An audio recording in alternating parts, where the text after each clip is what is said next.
Κυρίες και κύριοι, καλησπέρα σας. Είμαι ο Παναγιώτης του Λάκος. Πιθανόν να με γνωρίσετε από την εκπομπή του Κώστα Μητρονά, τα παιδιά της νύχτας. Απόψε βρίσκομαι εδώ δίπλα στη Μαρία, γιατί με κάλεσαν μήπως μπορώ να τη βοηθήσω. Γεια σου. Γεια, καλησπέρα σας. Είμαι ο Παναγιώτης. Καλησπέρα. Τι κάνεις, Παναγιώτη? Καλά. Τώρα είμαι καλά. Αλλά συνήθως ταλαιπωριέμαι πάρα πολύ. Δηλαδή τα τελευταία 5-6 χρόνια τώρα πια ούτε να κοιμηθώ δεν μπορώ. Έχω χάσει και τον ύπνο μου και Αυτός μαζί σου. καθόμαστε να είμαστε καλά.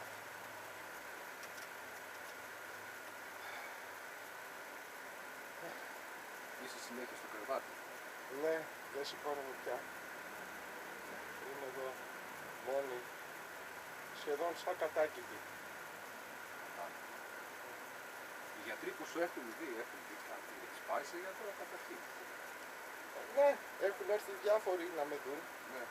αλλά δεν λένε, με έχουν εξετάσει και δεν βρίσκουν ένα πόρισμα. Δεν έχεις κάτι δηλαδή Ναι, από ιατρική είμαι πλευρά. καλά, λένε αυτοί, αλλά εγώ ξέρω.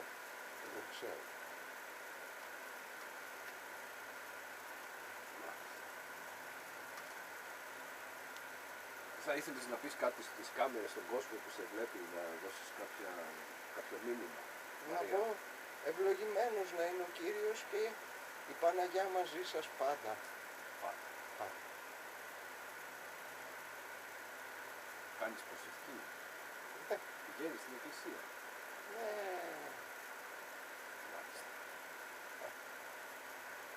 Για πες μας λοιπόν τώρα το όνομά σου.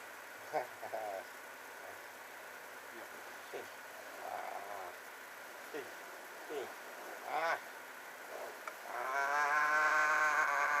Έλα Μαρία, μην κάνεις έτσι.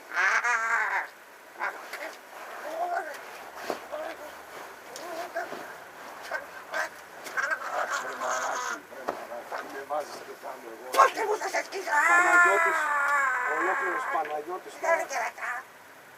Χειροκυρατά! Αυτά τα μαλάκια ρε! Αχ! Τι είναι Τα γελάκια! Τι κάνεις ρε! Αχ!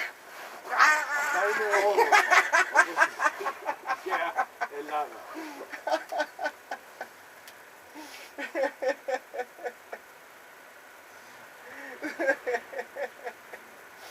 Δεν μπορώ άλλο. Τα έχω φάει όλα αυτά. Legend take two.